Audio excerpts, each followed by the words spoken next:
What is going on, everyone? Badger here. For a while now, the plan for Warner Brothers Discovery was always to split into two because their television properties are losing them so much money in the ad revenue or lack thereof that it is dragging down the profitable areas like streaming, with quotations, like streaming, like Warner Brothers specifically, there's movie studios.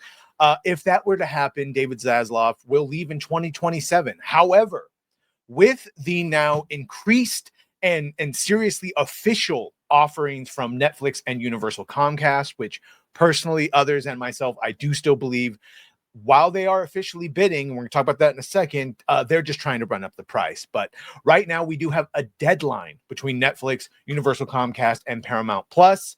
We saw that Paramount, Comcast, and Netflix are all preparing formal bids for Warner Brothers Discovery, with November 20th set as the cutoff for non-binding initial offers. If Warner's timeline holds, the entire process is expected to wrap up by the end of the year. So this is specific to Paramount, Comcast, and Netflix, and that's where we get this, and that is the information that David Zaslav, at least, it was perplexing why he would turn down that last offer from Paramount, specifically when they were going to keep him on as CEO or at least co-CEO indefinitely, forever, seemingly.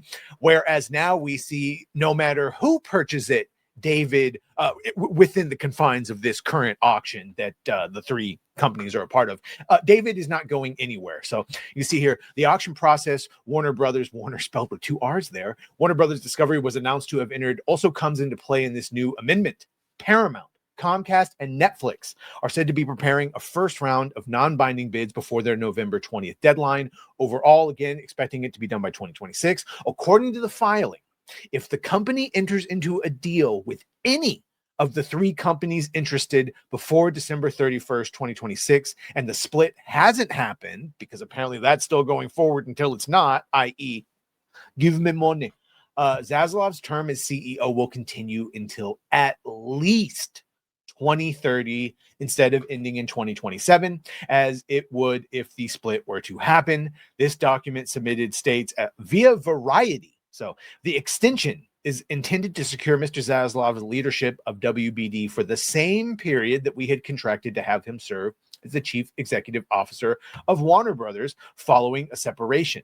This ensures that if the strategic review leads to our entering into a qualifying change in control agreement before December 31st, Mr. Zaslav will have the same opportunity to vest in and incentives from the signing options that we would have received had a separation been completed in 2026. Furthermore, if the split does go through, Zaslav's target annual compensation and annual cash compensation opportunity will be significantly reduced. So this is, if you were wondering, some people saying he wants it to split and have a bidding war, that is looking less likely. And as we find out here, if the split goes through, he's going to have his revenues significantly reduced, he says. However, said subtracted amount will then be reoriented to increase the CEO's long-term incentives, like stock options or whatever it is. Per the filing, again, this is all from Variety and then from them, Wall Street Journal and thereabouts.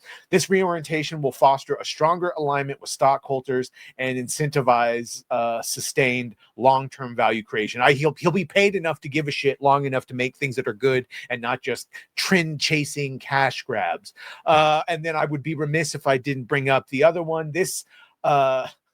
So this all goes along in a chain, but we have all seen Zack Snyder ostensibly just on Instagram for the first time that last month, and he's been posting only DC Universe stuff for the most part. And of course, he liked a certain picture here, right here. I'll just show because you can see everyone who likes everything. He liked this picture comparing the box office amounts between Man of Steel and Superman from 2025, and obviously considerably better for one of them than the other.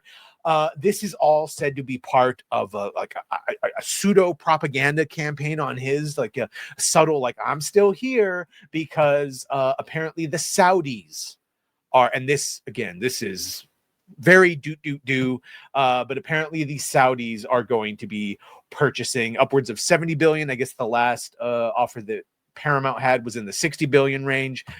Saudi's apparently going to swoop in at the last minute and purchase all of it. And if they did, this this one really comes from a supposedly the same source that Matt McGloin from Cosmic Book News says told us about the reset over at Daredevil 3 months before the Hollywood Reporter. So take it for what you will. But apparently this is all just a campaign to get the Snyderverse back, and that the Saudis, who are making one movie with him, are just going to give him all of it back. And he does say, that's the source who told him about Daredevil Born Again. And the way he phrases it is, regarding DC, the message from our insider is clear. The Snyderverse is back in play fully. That means Zack Snyder returning to DC, not just for a one-off Elseworlds title, but for an actual revival of the universe he started. And Christopher Nolan coming back, like, this is on the likes of, George Lucas is coming back to Star Wars, and Kathy Kennedy is going to retire. And it's like, it sounds great. Probably not happening. But Saudis have been making a lot of purchases lately. So could they swoop in, purchase Paramount with all their oil money? Yeah, it could. They could. But I would still bet on Paramount probably being the one that gets them after some back and forth. We'll see what this new fourth offer would be, competing with Netflix and Comcast, and we'll know by November 20th, because that's the deadline. So let me know what you think about this. Make sure to like, share, and sub if you have done that. Thank you. If you're going to do that, thank you. And write in the comments if you made it this far. Who do you think? What do you think is going to end up happening? Do you think Paramount will actually end up buying it, or will Warner Brothers Discovery split in two like they want and everything gets piecemealed out? Or will Netflix and Comcast, or will the Saudis come in and swoop out and just buy it with all their billions? I don't know. Let me know what you think. Either way, make sure to like, share, and sub. And well, bye.